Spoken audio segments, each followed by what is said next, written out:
வணக்கம். Welcome to Tech Bee channel. ஆக்சுவலா இது ஒரு நியூஸ் சேனல். இதில என்னலாம் பார்க்க போறோம்னா, எலக்ட்ரானிக் கேட்ஜெட்ஸ் அப்புறம் டெய்லி லைஃப்ல நமக்கு வர ப்ராப்ளத்த எப்படி டெக்னாலஜி வச்சு சொல்யூஷன் பண்ணலாம் அப்படிங்கிறதையும் பார்க்கலாம். இதெல்லாம் தெரிஞ்சுக்கணும்னா சில பேசிக்ஸ் விஷயத்த நம்ம தெரிஞ்சுக்கணும். பேசிக் காம்போனன்ட்ஸ் இந்த எலக்ட்ரானிக் கேட்ஜெட்ஸ்லாம் எப்படி ஒர்க் ஆகுது அப்படிங்கிறதெல்லாம் நம்ம தெரிஞ்சுக்கணும். அதுக்கு நம்ம முதல்ல தெரிஞ்சுக்க வேண்டிய விஷயம் கரண்ட். கரண்ட்ட வச்சு தான் இது எல்லாமே ஒர்க் ஆகுது. இந்த கரண்ட்னா என்ன? இந்த கரண்ட் எப்படி ஒர்க் ஆகுது அப்படின்னு நம்ம தெரிஞ்சுக்கிட்டோம்னா, இந்த எலக்ட்ரானிக் கேட்ஜெட்ஸ் எல்லாத்தையுமே எப்படி யூஸ் பண்ணலாம், என்னென்னலாம் பண்ணலான்றத தெரிஞ்சுக்கலாம். வாங்க வீடியோக்குள்ள கரண்ட்னா என்னன்னு தெரிஞ்சுக்கலாம். ஒன் பை ஒன்னா கெப்பாசிட்டர், ரெசிஸ்டர், டிரான்சிஸ்டர், அப்புறம் இண்டக்டர் இது எல்லாமே என்னென்ன ஃபங்ஷன்ல பிசிபி போர்ட்ல ஒர்க் ஆகுது, இதோட பிரின்சிபல் என்ன அப்படிங்கிறது எல்லாத்தையும் கிளியரா தெரிஞ்சுக்கலாம். பேசிக்கா கரண்ட்னா என்னன்னு பார்த்தலாம். கரண்ட்ட பத்தி தெரிஞ்சுக்கணும்னா எலக்ட்ரான்னா என்னன்னு தெரிஞ்சுக்கணும். எலக்ட்ரான்ஸ்னா என்னன்னு தெரிஞ்சுக்கணும்னா ஆட்டம பத்தி தெரிஞ்சுக்கணும். ஒரு ஆட்டமுடைய ஸ்ட்ரக்சர் இப்படிதான் இருக்கும். ஒரு ஆட்டம்ன்றது எங்க இருக்கும்னா, எல்லா திங்ஸ்லயும் இருக்கும். ஹியூமன்ஸ்லயும் இருக்கும். வேர்ல்டுல இருக்க எல்லா பொருள்லயும் இருக்கும். இந்த பென் பார்த்தீங்கன்னா, கோடிக்கணக்கான ஆட்டமால உருவாயிருக்கும். ஸோ, ஒரு ஆட்டம்ல சென்டர் பாயிண்ட்ல இருக்குது புரோட்டான், நியூட்ரான் இருக்கும். அத சுத்தி ஒரு வால்ல நியூக்ளியஸ் இருக்கும். இது இல்லாம இந்த சுத்தி இருக்கிற இந்த பார்ட்டிகல்ஸ் எல்லாம் எலக்ட்ரான்ஸ். இந்த பார்ட்டிகல்ஸ்ல நியூக்ளியஸ் கிட்ட இருக்கிறது எல்லாமே பார்த்தீங்கன்னா, ரொம்ப இறுக்கமா இருக்கும், டைட்டா இருக்கும். ஸோ, அது மூவ் ஆகாது. அதுக்கு வெளியில இருக்கிற பார்ட்டிகல்ஸான இந்த பார்ட் எல்லாமே பார்த்தீங்கன்னா, ஃப்ரீயா மூவ் ஆகும். ஸோ இது எல்லாமே நெகட்டிவ் பார்ட்டிகல். இது வந்து ஒரு ஆட்டம்ல இருந்து இன்னொரு ஆட்டம்க்கு ஃப்ரீயா மூவ் ஆகுற ஃப்ளோவ தான் கரண்ட்ன்னு நம்ம சொல்றோம். அது நார்மலா அப்படி மூவ் ஆகாது. அதுக்கு ஒரு எக்ஸ்டர்னல் ஃபோர்ஸ் வேணும். இங்க இருந்து ஒரு எக்ஸ்டர்னல் ஃபோர்ஸ் குடுத்தீங்கன்னா, இங்க இருக்க ஃப்ரீயா மூவ் ஆகுற எலக்ட்ரான்ஸ் எல்லாம் இந்த பக்கத்துக்கு இன்னொரு ஆட்டம்க்கு மூவ் ஆகும். இந்த மாதிரி மூவ் ஆகுற ஆட்டம கொண்டு இருக்கிறது எல்லாமே குட் கண்டக்டர்ஸ். இந்த மாதிரி ஃப்ரீயா மூவ் ஆக முடியாம இருக்கிற ஆட்டம் கொண்டு இருக்கிறதெல்லாம் பேட் கண்டக்டர்ஸ். எக்ஸாம்பிளுக்கு குட் கண்டக்டர்ஸ்னா எதுன்னு பாத்தீங்கன்னா அயன், கோல்டு இது எல்லாமே குட் கண்டக்டர்ஸ். எக்ஸாம்பிளுக்கு பேட் கண்டக்டர் எதுன்னு பாத்தீங்கன்னா வுட். அதனால கரண்ட்டை வந்து பாஸ் பண்ண முடியாது. இங்க எக்ஸாம்பிளுக்கு இது ஒரு ஒயரா கன்சிடர் பண்ணீங்கன்னா இங்க ஒரு எக்ஸ்டர்னல் ஃபோர்ஸ் கொடுக்கும். அந்த ஃபோர்ஸ் தான் வோல்டேஜ். அந்த வோல்டேஜ் வந்து இங்க இந்த ஒரு டெர்மினல் இருக்கிற எலக்ட்ரானை இங்க இருக்க டெர்மினலுக்கு மூவ் பண்ணும். இந்த ஃப்ளோவை தான் கரண்ட்னு சொல்றோம். இந்த கரண்ட்டை வந்து மெஷர் பண்றதுக்கு யூனிவர்ஸ் எல்லாம் என்ன மெஷர் பண்ணுவாங்கன்னா ஆம்பியர்னு சொல்லுவாங்க, ஆம்ப்னு சொல்லுவாங்க. இதுதான் பேசிக்கா கரண்ட்னா என்னன்றது. நான் உங்களுக்கு இத பத்தி தெளிவா வீடியோ வேணும்னா நீங்க கீழ கமெண்ட்ல பின் பண்ணுங்க. நான் உங்களுக்கு இத பத்தி ஒரு ஃபுல் வீடியோவ தனியா சொல்றேன். ரெசிஸ்டரை பற்றி பார்க்கலாம். 3.7 வோல்டேஜ் இருக்க ஒரு பேட்டரியை வச்சு இந்த 5 வோல்ட் எல்இடி எப்படி எரியுது, அதுக்கப்புறம் ரெசிஸ்டர் யூஸ் பண்ணால் இந்த 5 வோல்ட் எல்இடி எந்த அளவுக்கு பவர் கம்மியாக ஒர்க் ஆகுது அப்படிங்கிற ஃப்ளோவை பற்றி பார்ப்போம். இது எல்இடியோட இது ஆக்சுவலாக ஒரு பிரெட் போர்டு. இந்த பிரெட் போர்டில் எல்இடியோட ப்ளஸ் டெர்மினலையும் மைனஸ் டெர்மினலும் கனெக்ட் பண்ணியிருக்கேன். இப்போது மைனஸ் டெர்மினலில் பேட்டரியோடைய மைனஸ் கனெக்ஷனையும் ப்ளஸ் டெர்மினலில் பேட்டரியோடைய ப்ளஸ் கனெக்ஷனையும் கொடுத்தா எல்இடி எந்த அளவுக்கு க்ளோ ஆகுது பாருங்கள். இது பேட்டரியோட டைரக்ட் கனெக்ஷனில் ஒர்க் ஆகுது. நடுவில் எந்த இன்டரப்டும் இல்லை. இப்போது பேட்டரிக்கும் லைட்டுக்கும் நடுவில் இந்த ரெசிஸ்டரை யூஸ் பண்ணால் லைட் எப்படி ஒர்க் ஆகுதுன்னு பார்க்கலாம். யூனிவர்சலாக ரெசிஸ்டருடைய வேல்யூவை வந்து ஓம்ஸ்ன்னு சொல்லுவாங்க. நம்ம யூஸ் பண்ணுற இந்த ரெசிஸ்டர் 330 ஓம்ஸ்.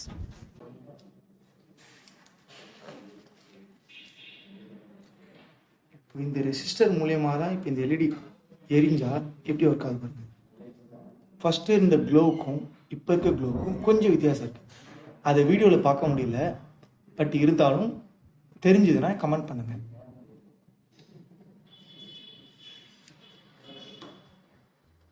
இப்போ அடுத்த ரெசிஸ்டரை பார்ப்போம். இது 20 கிலோ ஓம்ஸ் ரெசிஸ்டர். இந்த ரெசிஸ்டரில் எப்படி லைட்டு க்ளோ ஆகுதுன்றதை பாருங்கள். டைரெக்டாக கனெக்ஷன் கொடுத்ததை காட்டிலும் இப்போ கொஞ்சம் டல்லாக தான் எரியுது.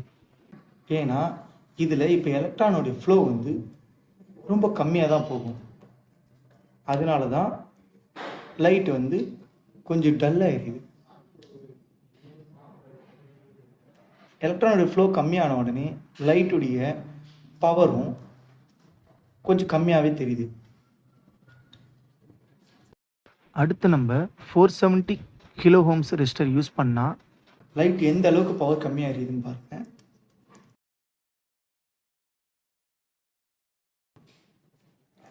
நார்மலாக பார்த்தா லைட் எரியாத மாதிரி இருக்கு இல்லையா, ஆனால் லைட் எரிஞ்சிட்டு தான் இருக்குது.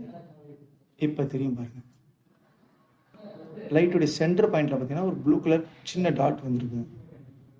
ஏன்னா அது ரெசிஸ்டர் மூலயமா எலக்ட்ரான் வந்து ரொம்ப கம்மியாக ஃப்ளோ ஆகுறதுனால லைட் ரொம்ப கம்மியாக தான் வெளிச்சத்தை கொடுக்குது. இதை ஜூமில் காட்டுறேன்.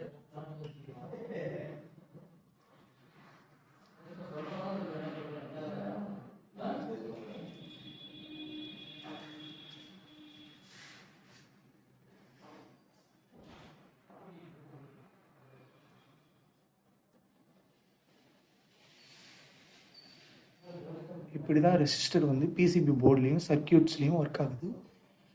எலக்ட்ரானோட ஃப்ளோ வந்து கம்மி பண்ணி கொடுக்குது. இப்போ நம்ம பார்க்க போகிறது என்னென்னா கெப்பாசிட்டர்.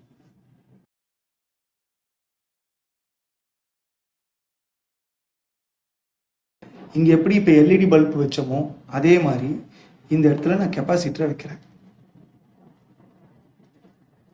இப்போ டெர்மினல் கனெக்ட் ஆகிடுச்சு இல்லையா, கனெக்ட் ஆன உடனே கெப்பாசிட்டர் இப்போ சார்ஜ் ஆகிருக்கும். இந்த கெப்பாசிட்டருக்கு சார்ஜ் இப்போ டிஸ்சார்ஜ் ஆகணும்னா இங்கே பாருங்கள் தெரிஞ்சுதான், நான் இன்னொரு ரெடி பண்ணி கட்டுறேன். இந்த கெப்பாசிட்டரை நான் இங்கே சார்ஜ் பண்ணுறேன். இந்த கெப்பாசிட்டரோட ஒர்க்கிங் பிரின்சிபல் இப்படி தான் ஒர்க் ஆகும். சார்ஜ் பண்ணிட்டேன். இப்போ பாருங்கள், எல்இடிக்கு எந்த கனெக்ஷனும் இல்லை. இந்த சார்ஜ் பண்ண கெப்பாசிட்டரை நான் இங்கே வைக்கிறேன். எல்இடி பிளிங்க் ஆகும் பாருங்கள். பாருங்கள் எவ்வளோ நேரம் எரியுது பார்த்தீங்களா. எல்இடி எடுத்தோடனே ஆஃப் ஆகிடுச்சு. கிட்டத்தட்ட ஒரு பேட்ரி மாதிரி ஒர்க் ஆகும். ஆனால் எக்ஸாக்டாக பேட்ரி கிடையாது.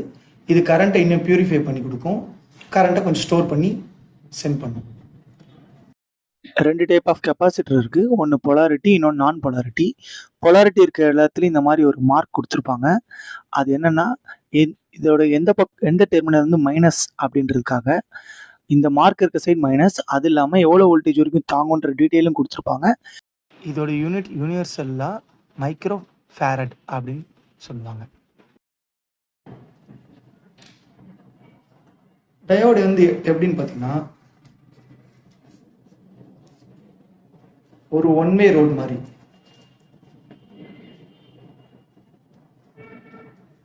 நான் எக்ஸாம்பிளுக்காக தான் இதெல்லாம் இந்த டயோடில் யூஸ் பண்ணுறேன். இந்த டயோடில் இந்த சைடு தான், டயோட்லேயும் பார்த்தீங்கன்னா பொலாரிட்டி இருக்கும். டயோடில் இந்த சைடு தான் வந்து ப்ளஸ், அதான் பாசிட்டிவ் டெர்மினல். இது வந்து நெகட்டிவ் டெர்மினல். இது வந்து பார்த்தீங்கன்னா இந்த மார்க் தான் வந்து, இதை வச்சு தான் நம்ம வந்து டயோடை வந்து பாசிட்டிவ் சைடில் கனெக்ட் பண்ணுவோம். எப்படின்னு சொல்ல பாருங்க. இப்போது இந்த பாசிட்டிவ் லைனை இந்த பக்கம் நான் கனெக்ட் பண்ணிவிட்டு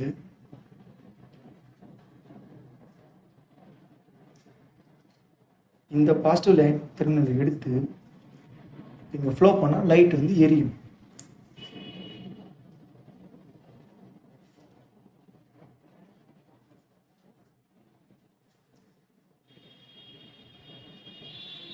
இதுவே இந்த டயோடை நான் ரிவர்ஸில் பிளேஸ் பண்ணேன்னா, அதை நெகட்டிவ் எடுத்து நான் இங்கே கனெக்ட் பண்ணுறேன். நெகட்டிவை கனெக்ட் பண்ணிவிட்டு இங்கே நான் பாசிட்டிவில் கொடுத்தா ஒர்க் ஆகாது. கரண்ட் ஃப்ளோ வந்து பிளாக் பண்ணிடும். ஒன் வேல மட்டும்தான் அதை அனுப்பும், ரிவர்ஸில் அனுப்பவே அனுப்பாது. இதுதான் டயோடு பிரின்சிபல். டயோடு இப்படி தான் பிசிபி போர்டு எல்லாத்துலேயும் ஒரு சர்க்கியூட்டில் வந்து இப்படி தான் யூஸ் ஆகும். இது எப்படி ஒர்க் ஆகுதுன்னு நம்ம தெரிஞ்சிட்டாலே இதை எப்படி யூஸ் பண்ணலான்ற ஐடியா நமக்கு வந்துடும். நெக்ஸ்ட் நம்ம பார்க்க போகிறது டிரான்சிஸ்டர். டிரான்சிஸ்டர் எப்படி ஒர்க் ஆகுதுன்றதை பார்க்கலாம். இப்போ நம்ம பார்க்க போகிறது என்னென்னா டிரான்சிஸ்டர். இந்த டிரான்சிஸ்டர் தான் பிசிபி போர்ட்லேயும் சர்க்கியூட்லேயும் ஒரு ஸ்விட்சாக ஒர்க் ஆகும். இதை நம்ம ஸ்விட்சாக ஹேண்டில் பண்ணுறதுக்கு இதுக்கு ஒரு சிக்னல் வேணும். அந்த சிக்னல் வந்தால் இது 2 பக்கம் இருக்க டெர்மினலை கனெக்ட் பண்ணி சிக்னலை ஒரு பக்கத்துலேருந்து இன்னொரு பக்கத்துக்கு பாஸ் பண்ணும். அதை எப்படி ஒர்க் ஆகுது அப்படிங்கிறத ஒரு எக்ஸாம்பிளோட நம்ம பார்க்கலாம். இந்த டிரான்சிஸ்டரோட ஃப்ளாட் சைடை வச்சு பின் அவுட்டை டிசைட் பண்ணலாம். இது எமிட்டர், இது பேஸ், இது கலெக்டர். இந்த டிரான்சிஸ்டரில் 2 டைப் இருக்குது, NPN and PNP. So NPN டிரான்சிஸ்டருக்கு தான் இந்த பின் அவுட் செட் ஆகும், பிஎன்பிக்கு இந்த பின் அவுட் வேறு மாதிரி இருக்கும். இதை பற்றின ஃபுல் டீட்டெயில் வேணும், இல்லை டிரான்சிஸ்டரை பற்றி ஃபுல் வீடியோ வேணும்னா கீழே கமெண்ட்டில் சொல்லுங்கள். இதுக்காக ஒரு தனி வீடியோ நான் மேக் பண்ணி போடுறேன். இப்போது இந்த டிரான்சிஸ்டர் ஸ்விட்ச் மாதிரி எப்படி ஒர்க் ஆகுதுன்றதை ஒரு எக்ஸாம்பிளோட நான் உங்களுக்கு காட்டுறேன். அதை பார்த்து இந்த டிரான்சிஸ்டர் ஒர்க் ஆகுற பிரின்சிபலை அண்டர்ஸ்டாண்ட் பண்ணிக்கலாம். இங்கே டிரான்சிஸ்டர் ஒர்க் ஆகணும்னா பேஸ் ஆர் கேட்டில் ஒரு சிக்னல் கிடைக்கணும். அந்த சிக்னல் கிடைச்சாதான் இந்த டிரான்சிஸ்டர் ஒரு பக்கத்தில் இருக்க டெர்மினல்லேருந்து இன்னொரு பக்கத்துக்கு சிக்னலை பாஸ் பண்ணும். ஸோ அதுக்காக நான் எடுத்திருக்கிறது CMOS பேட்டரி. 3 வோல்ட் CMOS பேட்டரியை தான் நான் இந்த மாதிரி டேப் வச்சு பேக் பண்ணி 2 டெர்மினல்ஸை ஒயரில் கன்வெர்ட் பண்ணியிருக்கேன். ஸோ இதில் இருக்க ப்ளஸ் ஆர் மைனஸை இங்கே டிரான்சிஸ்டரில் ஒரு கார்னரில் இருக்க மைனஸோடையும் இன்னொரு பக்கத்தில் இருக்க பாசிட்டிவை சிக்னலாகவும் அதுக்கு கொடுப்பேன். இந்த சிக்னல் எதுவாக வேணா இருக்கலாம், எந்த போர்ட்லேருந்து வரலாம், இல்லை சென்சார்ல இருந்து கூட வரலாம். நம்ம டிரான்சிஸ்டருக்கு ஒரு சிக்னல் கொடுத்தாதான் அது ஸ்விட்சாக ஒர்க் ஆகும். அது மட்டும் இல்லாமல் இங்கே இருக்கிற இந்த பாசிட்டிவ் டெர்மினலில் லைட்டுடைய பாசிட்டிவ் சிக்னலையும் இந்த நெகட்டிவ் டெர்மினலில் டிரான்சிஸ்டருடைய எமிட்டரையும் கனெக்ட் பண்ணால் அந்த பக்கத்தில் வர பாசிட்டிவ் சிக்னலை வாங்கி லைட்டு இந்த பக்கம் நெகட்டிவ் சைடில் வரும்போது டிரான்சிஸ்டர் ஸ்விட்சாக ஒர்க் ஆகும். ஏன்னா இது என்பிஎன் டிரான்சிஸ்டர்ன்றதுனால இதை நான் நெகட்டிவ் டெர்மினலில் கனெக்ட் பண்ணியிருக்கேன். ஸோ ஒரு சிக்னல் இதோட பேஸ்க்கு கிடைச்ச உடனே நெகட்டிவ் சைடை டைரெக்டாக பேட்டரியோட கனெக்ட் பண்ணும். அப்படி கனெக்ட் பண்ணுறதுனால லைட் க்ளோ ஆகும். அதை தான் நம்ம இப்போ வீடியோவில் பார்க்க போகிறோம். அதோடைய பேசிக் பிரின்சிபல் இப்படி தான் ஸ்விட்சாக அதை ஒர்க் பண்ண வைக்குது. இதே மாதிரி தான் பிஎன்பி டிரான்சிஸ்டர் ஒர்க் ஆகும். ஆனால் அதை பாசிட்டிவ் சிக்னலில் கனெக்ட் பண்ணணும். CMOS பேட்டரியிலேருந்து வர நெகட்டிவ் டெர்மினலையும் மெயின் சோர்ஸாக இருக்க 3.7 வோல்ட் பேட்டரியில் இருக்க நெகட்டிவ் டெர்மினலையும் ஒன்றா டிரான்சிஸ்டரோடைய எமிட்டர் சைடில் கனெக்ட் பண்ண உடனே CMOS பேட்டரியோட பாசிட்டிவ் சிக்னல் எடுத்து பேஸில் கனெக்ட் பண்ணோன்னா லைட் பிளிங்க் ஆகும். இப்போது டிரான்சிஸ்டர் ஸ்விட்சாக ஒர்க் ஆகுது. எப்படின்னா லைட்டில் இருக்கிற நெகட்டிவ் டெர்மினல்லேருந்து வர சிக்னலை டிரான்சிஸ்டர் பேஸில் ஒரு சிக்னல் வந்த உடனே மெயின் சோர்ஸுக்கு நெகட்டிவ் சிக்னலுக்கு ட்ரான்ஸ்ஃபர் பண்ணுது. இதே மாதிரி அந்த CMOS பேட்டரியில் இருக்கிற நெகட்டிவ் டெர்மினலும் மெயின் சோர்ஸும் ஒரே கிரவுண்ட் லைனில் இருக்குது. அதாவது ஒரே சைடில் இருக்க டிரான்சிஸ்டர் சைடில் கனெக்ட் ஆகிருக்கிறதுனால இப்போ டிரான்சிஸ்டர் ஸ்விட்சாக ஒர்க் ஆகுது. இதே மாதிரி தான் PCB போர்ட்லையும் சர்க்யூட்லையும் டிரான்சிஸ்டர் நம்ம யூஸ் பண்ணணும். இந்த வீடியோ உங்களுக்கு பிடிச்சிருந்தா லைக் பண்ணுங்கள், கமெண்ட் பண்ணுங்கள், ஷேர் பண்ணுங்கள். பாய் பாய்.